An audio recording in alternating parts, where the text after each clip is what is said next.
Di sebuah negeri di Tatar Sunda berdiri megah kerajaan Pakuan Pajajaran, sebuah kerajaan yang dipimpin oleh seorang raja yang arif dan bijaksana, Prabu Siliwangi. Sang Prabu memiliki seorang putri dari permaisurinya, seorang anak perempuan yang kecantikannya menjadi buah bibir di seluruh negeri. Namanya Putri Kandita. Wajahnya begitu rupawan hingga ia dijuluki Dewi Srengenge, sang matahari jelita. Namun, keindahan parasnya hanyalah pelengkap dari sifatnya yang luhur. Ia mewarisi kearifan dan kebaikan hati ayahnya, sebuah kombinasi langka yang membuatnya dicintai oleh rakyat dan menjadi permata hati sang Prabu. Di mata ayahnya, Kandita bukan hanya seorang putri, tetapi juga calon penerus takhta yang paling pantas, sebuah keputusan yang sering ia utarakan di antara para punggawa istana. Akan tetapi, di balik dinding-dinding istana yang kokoh dan taman-taman yang permai, benih-benih kebencian tumbuh subur di dalam hati para selir sang raja. Mereka, terutama Dewi Mutiara yang juga telah memberikan seorang putra bagi sang Prabu, memandang Putri Kandita bukan dengan kekaguman, melainkan dengan iri yang membara. Setiap pujian yang diterima sang putri terasa seperti duri di hati mereka. Setiap senyum bangga dari Prabu Siliwangi untuk putrinya adalah pengingat bahwa jalan bagi putra-putra mereka menuju takhta terhalang oleh sosok gadis jelita itu. Kecemburuan mereka bukanlah sekadar iri hati antar wanita, melainkan sebuah pertaruhan politik yang dingin dan tanpa ampun. Keberadaan Putri Kandita dengan segala kesempurnaannya adalah sebuah ancaman nyata bagi ambisi mereka. Istana yang tampak damai di permukaan sesungguhnya adalah medan pertempuran sunyi, di mana sang putri mahkota menjadi sasaran utama dari intrik yang paling keji. Malam demi malam, bisikan-bisikan beracun merayap di lorong-lorong istana yang remang. Para selir, dipimpin oleh Dewi Mutiara yang licik, akhirnya memutuskan bahwa Putri Kandita harus disingkirkan. Mereka tahu kekerasan fisik akan dengan mudah meninggalkan jejak dan membawa mereka pada hukuman mati. Maka, mereka memilih senjata yang lebih halus, lebih tak terlihat, namun jauh lebih merusak. Senjata itu adalah ilmu hitam. Secara diam-diam, seorang dukun dengan kesaktian yang melegenda dipanggil ke istana. Ia adalah seorang ahli guna-guna, yang mantranya konon bisa mengubah nasib seseorang dalam sekejap mata. Perintah yang diberikan kepada sang dukun sangatlah jelas dan kejam. Hancurkan Putri Kandita dari akarnya. Rusaklah apa yang menjadi kebanggaannya, yaitu kecantikan dan kehormatannya. Malam itu, ketika istana terlelap dalam keheningan, angin tak kasat mata berbau busuk seperti bangkai menyelinap masuk ke dalam kamar sang putri. Angin itu membawa kutukan yang mengerikan. Keesokan paginya, ketika fajar baru menyingsing, Putri Kandita terbangun oleh rasa gatal yang tak tertahankan. Ia bercermin dan menjerit ngeri. Wajah dan seluruh tubuhnya yang dulu mulus bak pualam kini dipenuhi borok dan kudis yang menjijikkan. Luka-luka itu mengeluarkan nanah dan menyebarkan bau busuk yang menyengat, membuat siapapun yang mendekat akan merasa mual. Kutukan itu begitu kuat hingga sang permaisuri, Ibunda Kandita, yang tidur di kamar sebelahnya, juga ikut tertimpa. Tubuhnya yang sudah menua tak sanggup menahan serangan gaib itu. Dalam beberapa hari, sang permaisuri jatuh sakit parah, tubuhnya melemah, dan akhirnya ia menghembuskan napas terakhirnya, meninggalkan Putri Kandita sebatang kara dalam penderitaannya yang tak terperi. Penyakit aneh itu menggemparkan seluruh istana. Para tabib terbaik dari seluruh penjuru negeri dipanggil, namun tak seorang pun dari mereka yang sanggup menyembuhkannya. Mereka semua menggelengkan kepala, mengakui bahwa penyakit ini bukanlah berasal dari alam biasa, melainkan dari kekuatan gelap yang berada di luar jangkauan ilmu mereka. Dalam sekejap, Putri Kandita berubah dari sosok yang dipuja menjadi sumber ketakutan. Ia yang dulu menjadi kebanggaan kerajaan, kini menjadi aib yang harus disembunyikan.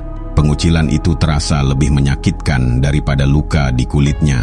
Ia kehilangan segalanya, ibunya, kecantikannya, dan kehormatannya. Melihat penderitaan sang putri dan kebingungan sang raja, para selir dan Dewi Mutiara melihat kesempatan mereka tiba. Mereka mulai menghasut Prabu Siliwangi. Dengan suara yang dibuat penuh keprihatinan, mereka membisikkan bahwa penyakit Putri Kandita adalah sebuah kutukan bagi kerajaan, pertanda buruk yang akan mendatangkan malapetaka dan wabah penyakit bagi seluruh rakyat Pajajaran.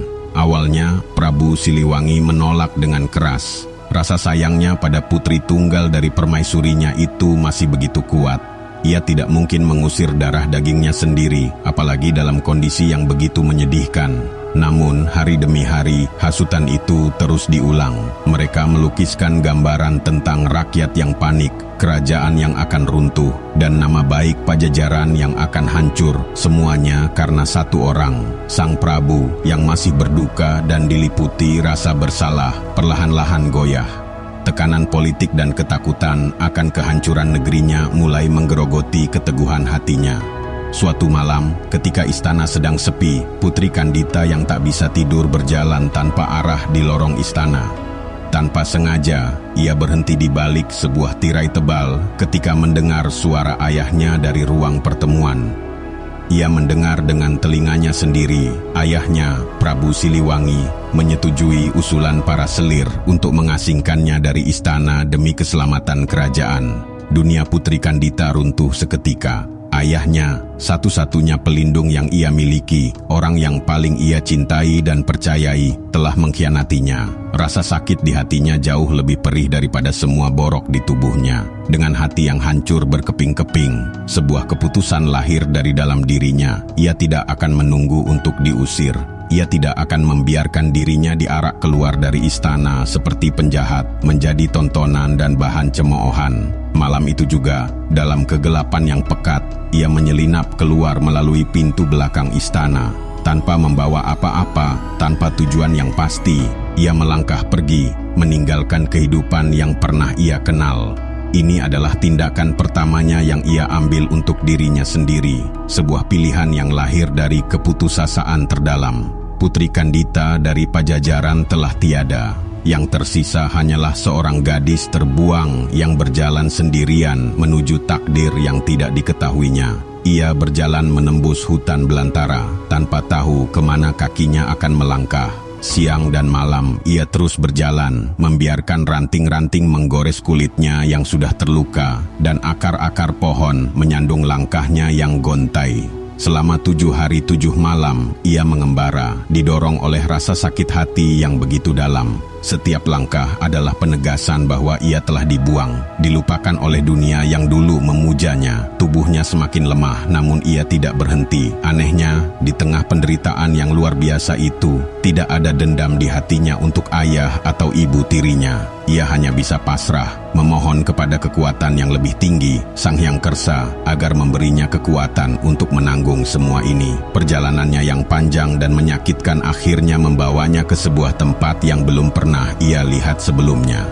Sebuah pesisir pantai yang liar dan dramatis. Di hadapannya terbentang samudera yang maha luas, dengan ombak-ombak raksasa yang bergulung-gulung ganas, menghantam batu-batu karang yang hitam dan tajam. Suara deburannya terdengar seperti raungan kemarahan alam. Pemandangan ini begitu berbeda dengan istana yang teratur, namun penuh kepalsuan. Di sini semua terasa murni, jujur, dan apa adanya. Ia telah mencapai titik terendahnya, sebuah jurang keputusasaan di mana tidak ada lagi harapan yang tersisa.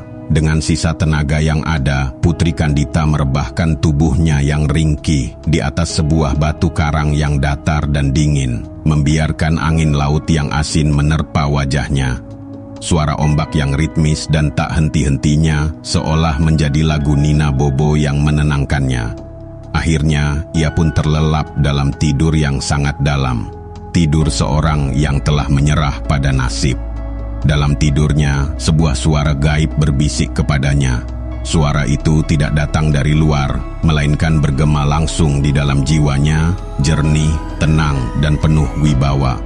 "Wahai Putri Kandita," kata suara itu, "jika engkau ingin sembuh dari penyakitmu, jika engkau ingin kecantikanmu kembali, maka ceburkanlah dirimu ke dalam lautan ini. Serahkan dirimu pada samudera." Putri Kandita tersentak bangun. Jantungnya berdebar kencang. Ia melihat ke sekelilingnya. Hanya ada hamparan pasir, batu karang, dan lautan luas. Tidak ada seorang pun di sana. Ia sadar, suara itu adalah sebuah wangsit, sebuah petunjuk ilahi. Ia tidak punya apa-apa lagi. Dunia darat telah mengkhianatinya. Keluarganya telah membuangnya. Satu-satunya harapan kini datang dari laut yang misterius ini. Tanpa keraguan sedikit pun, ia bangkit berdiri. Ia berjalan ke tepi batu karang, menatap ombak yang bergulung-gulung di bawahnya. Ini adalah sebuah lompatan keyakinan. Dengan mata terpejam, ia melompat, menyerahkan dirinya sepenuhnya ke dalam pelukan samudra yang bergelora. Saat tubuhnya menyentuh air laut yang dingin, sebuah keajaiban terjadi. Air asin itu seolah memiliki kekuatan pemurni. Borok dan kudis di sekujur tubuhnya mulai luruh satu persatu, larut ke dalam air. Rasa sakit dan gatal yang telah menyiksanya selama berbulan-bulan lenyap seketika. Ia merasakan tubuhnya menjadi ringan, seolah beban berat telah terangkat dari pundaknya. Ketika ia muncul kembali ke permukaan, kulitnya telah kembali mulus, bahkan lebih bercahaya dari sebelumnya. Kecantikannya tidak hanya kembali, tetapi menjadi lebih agung dan mempesona. Laut tidak hanya menyembuhkannya, tetapi juga memberinya kekuatan baru. Ia merasakan energi samudra mengalir di dalam dirinya. Putri yang terkutuk telah mati di dalam air itu, dan dari rahim samudra, seorang entitas baru yang penuh kuah. Ia kembali ke tepi pantai, bukan lagi sebagai gadis terbuang yang putus asa, melainkan sebagai sosok yang terlahir kembali, penuh dengan kekuatan dan keagungan. Namun, kesembuhan dan kekuatan baru ini tidak membuatnya rindu untuk kembali ke Pajajaran. Luka pengkhianatan itu terlalu dalam. Ia membuat keputusan yang mantap. Ia tidak akan pernah kembali ke istana. Baginya, kembali ke Pajajaran berarti kembali ke dalam sistem yang telah menghancurkannya, menyerahkan kembali kedaulatan yang baru saja ia peroleh. Sebagai gantinya, ia memilih samudra sebagai rumahnya, laut selatan sebagai kerajaannya. Ia memutuskan untuk membangun istananya sendiri di dasar lautan, sebuah dunia yang tunduk pada aturannya sendiri, di mana ia adalah penguasa tunggal. Kabar tentang kecantikan dan kesaktiannya yang luar biasa segera menyebar ke seluruh penjuru negeri. Banyak pangeran dari berbagai kerajaan datang ke pesisir selatan untuk melamarnya, berharap bisa mempersunting wanita yang kini menjadi legenda. Namun, ia bukan lagi Putri Kandita yang bisa diperebutkan. Ia menetapkan satu syarat yang mustahil bagi para pelamarnya.